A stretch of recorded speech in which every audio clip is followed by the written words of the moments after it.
Hi, this is Joey with the Grove Center for the Arts and Media. Hope you're doing really well today. Today I want to talk about what does it mean to be a flourishing artist. So the question I'm asking you that I want you to consider is that, are you a flourishing artist? In what way? In your heart, in your life, in your art, in your relationships? How are you flourishing? What does that look like? So as people are coming online today, I'd love for you to let me know where you're coming from, perhaps what kind of art you practice, what you're interested in. Pose a question. We'd love to explore this question of what does it mean to flourish as an artist. So let me start with the story, because I love to tell stories. Stories are a great way to help us learn from each other and discover who we're becoming in this creative life as artists, what it means to follow God. You know, lately I've been thinking a lot about my question of why. Why do I exist? What is my purpose? Why am I here? And what do I have to contribute to this world? And I think it's a really important question to consider as we look at what does it mean to flourish as an artist. So the question I'm going to first ask you is why do you do your art? What is motivating you? When you're stuck, when you're struggling, when you are in a place where you look at your life or your art and you're not flourishing, I think it's really important to come back to this question, why? Because here at the Grove, what we're really trying to do is to make our why we exist, why we want to see artists thrive, why we want to help cultivate the spiritual life and the creative work of artists. That's our why, and it's really closely tied to my why of why do I exist, what's my purpose in life, and a lot of that is all around this idea of how do I love God better, how do I love the people in my life better, my neighbor, how do I creatively practice the creative gifts that God has given me to do. And so as you explore, what is your why? What is it about you that is really making you consider, gosh, what do I love about my art? Why do I keep pursuing this creative calling that I have? Let's connect your why perhaps with my why as we talk today, because relationships are critical to spurring one another on. And the Grove's why we're here, why we create these Facebook Live videos, why we have our different retreats and events to help artists thrive. And so that's one thing as we explore what does it mean to be a flourishing artist. It's a question I've been asking myself lately.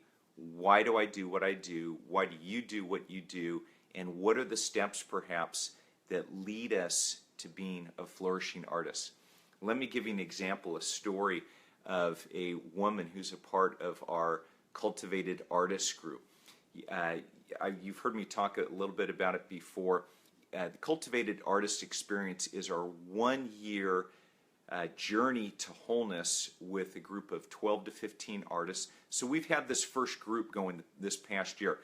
People come from Texas, from Arizona, from here in California, and we meet 4 times a year, and we explore what does it mean as an artist to be on this journey to wholeness. What does it mean to flourish as an artist?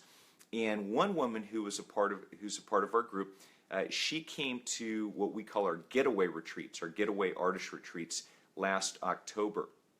And by her own admission, she was filled with a lot of self-hatred. She lived with just kind of this cloud over her spirit that she was never enough, she could never do enough. She told some of her backstory of her relationship with her dad, and she never felt like she was a good enough artist. She doesn't do her art full-time professionally. At the Grove, we work with full-time professional artists, part-time bivocational people that just do their art in their free time, people from all walks of life.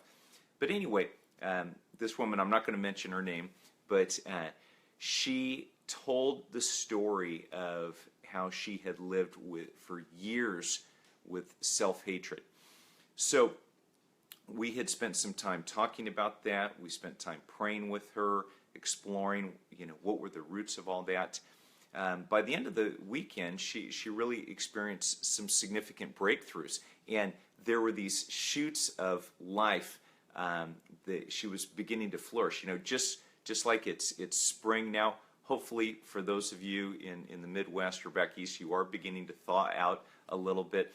But here in California, it's sunny. The flowers are everywhere. Wildflowers. It's gorgeous. So just like this woman's life, she began to have these new buds, these new little flowers flourishing in her life. It was a really beautiful thing.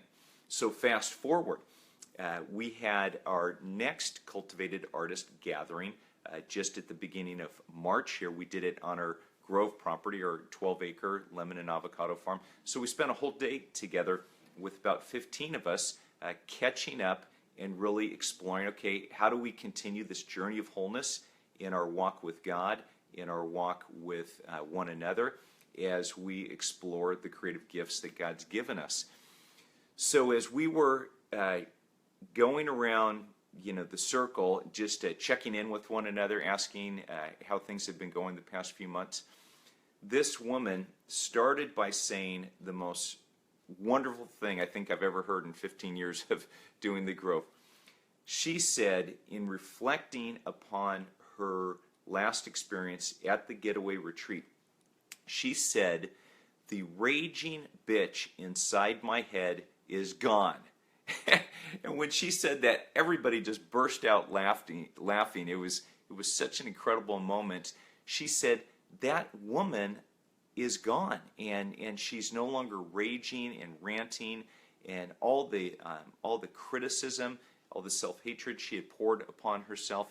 She was a different person, and it was such a beautiful story. It really made my heart sing, because that really connected to my why, the spiritual transformation I want to see in people's lives when they understand that God loves them so tremendously that God can literally wipe away years and years and years of self-hatred. This woman was learning to accept and love herself in a deeper way, and that was now overflowing into all of her relationships in her life. So that, I tell you that story because it's a really great picture of this flourishing from within, and how we can flourish as people. And that's what we really want for you. We want to drill down and ask you some really important questions. What does it mean to help you flourish as an artist? How do you identify the areas where you feel stuck or stagnant, where you feel like you're just struggling all the time? Now, I understand that we go through all sorts of different seasons in life, and we have periods like spring where we see new fruit, new flourishing, new times of growth in our lives. At the same time, we go through summer where there's real playful times. It's more a period of rest or relaxation, of taking a break from all the hard work that we've been doing, cultivating the past year. We enter fall where things begin to change, gets a little bit colder. The harvest time, we just harvested 11 bins of avocados on our ranch a few weeks ago. For those of you who don't know, a bin of avocado weighs about 800 pounds worth of, that's a lot of guacamole. So anyway, we enter these seasons of fall where we harvest, and then of course we have these seasons of winter where there's dead, there's no growth, a lot of empty branches on the trees. And so wherever you're at as an artist today, I want you to ask yourself, consider the question, hey, what does it mean to help me flourish? What does it mean for me to flourish as an artist? And I'll give you a couple examples from my own life. I was a part of a group a couple years ago called The Journey.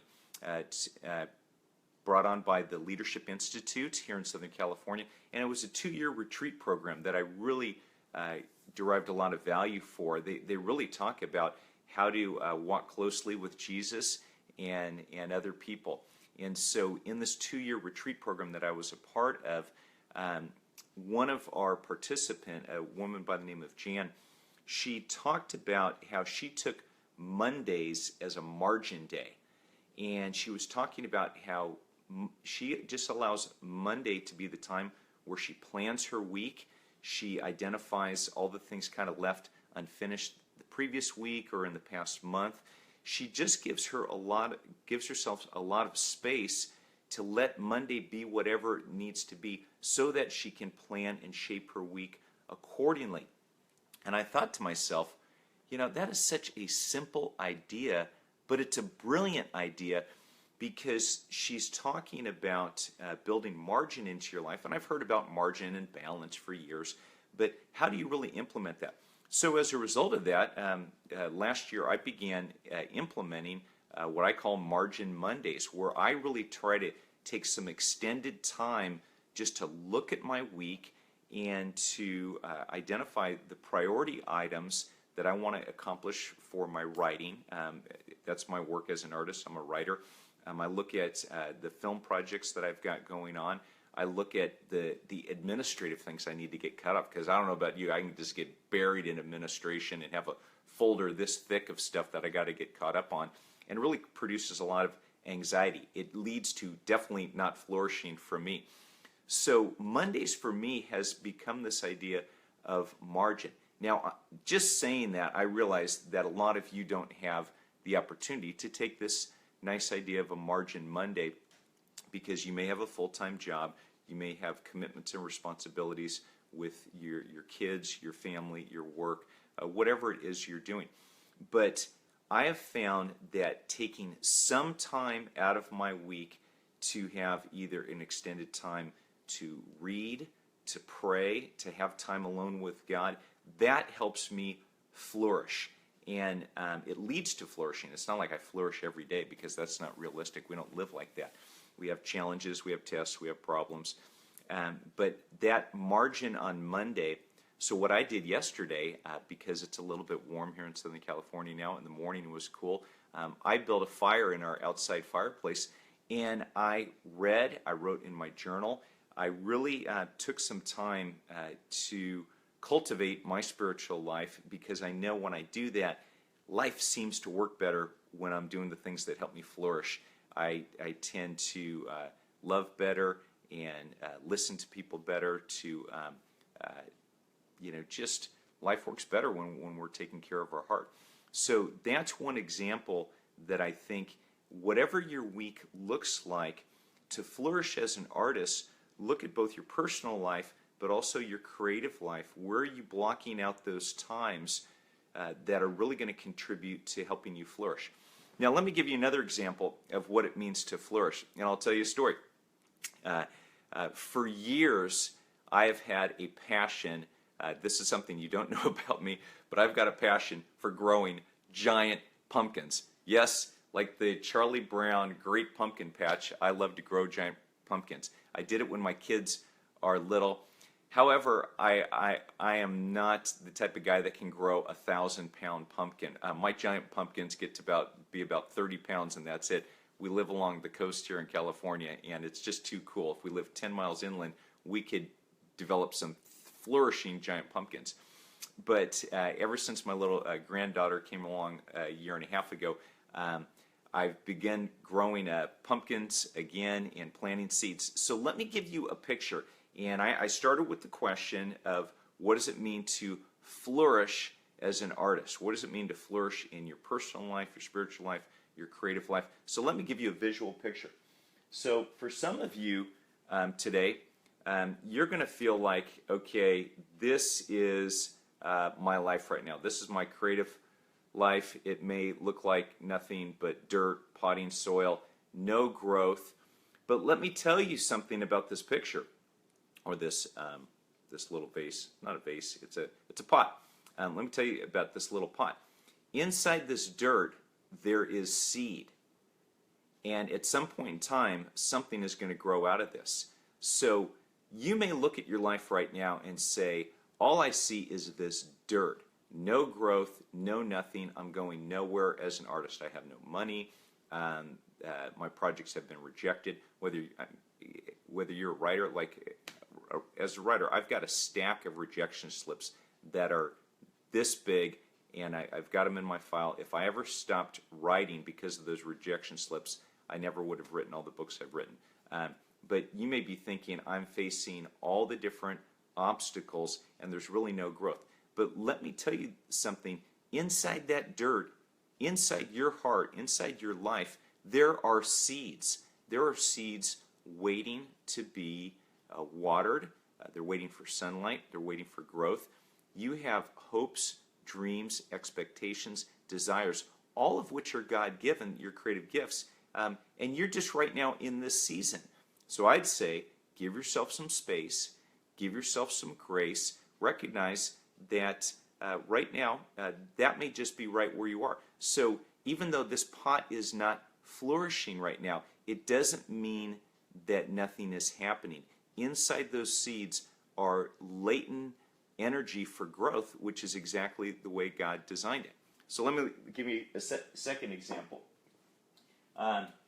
And again, for those of you just coming online right now, these are my pumpkins that my little granddaughter and I, Sophia, we planted these probably just 3 weeks ago when she came over on a Tuesday night.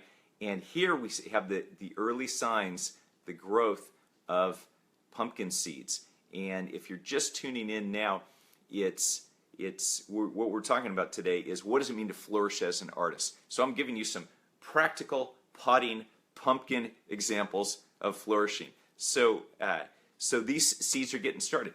So for where you are in your life right now, this may be you. You may have just gone through that season of just seeing dirt and dormant seeds that haven't come to life. But now you may begin entering a period of spring where you do see some growth. You see some energy, you see some excitement, you have some momentum. And if that's where you are right now, that's a great place to be, because this is inspiring because it gives you hope. So whether you're a dancer and you've worked through a season of difficult choreography, or maybe you're on a film crew and there's been some really difficult relationships, whatever it is, maybe you've been through some seasons of struggle, but you are seeing some new life. So keep watering this, keep it in the sun, and it will keep growing. So let me give you another example. Now, here's a pot where we've got a lot of pumpkin seeds growing. And as we ask the question, what does it mean to flourish as an artist? You need to identify what are those seeds in your life that really lead to flourishing in your life. For some of you, it may be connecting with a good friend and having that really good heart-to-heart conversation. I know for me, without some of my key foxhole friends, people that I can depend on all the time, friendships, relationships really help you flourish, not only as a person, but also as an artist. Because if you have another friend who understands your art and connects with your art, you can toss ideas their way, you can get input, you can get critiques, you can really explore different ways to grow in your art.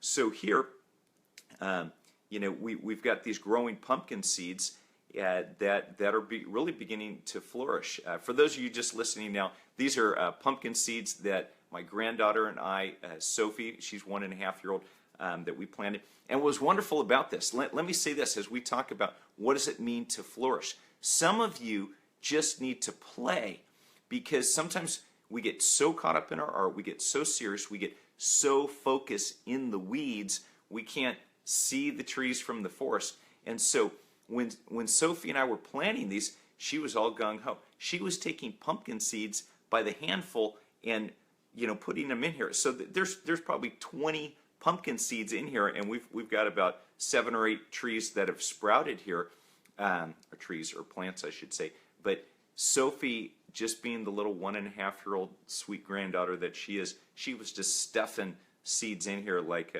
nobody's business. But I think playfulness for some of you can really help you flourish as an artist. Just go out and paint, go out and write, go out and dance, play your guitar, your keyboard, whatever it is that helps you flourish, and just rediscover the love that you have for your art in the first place. Because rediscovering why you did your art in the first place, getting back to that why like I talked about at the very beginning of the video, that's really going to help you push through those difficult seasons when you are flourishing. Last, let me show you this granddaddy of them all. Look at this. These seeds sprouted just a few days ago, and in about 3 or 4 days' time, they have just gone crazy.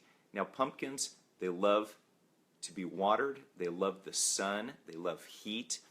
So what are the things that help you flourish? Is it the relationships, like I talked about?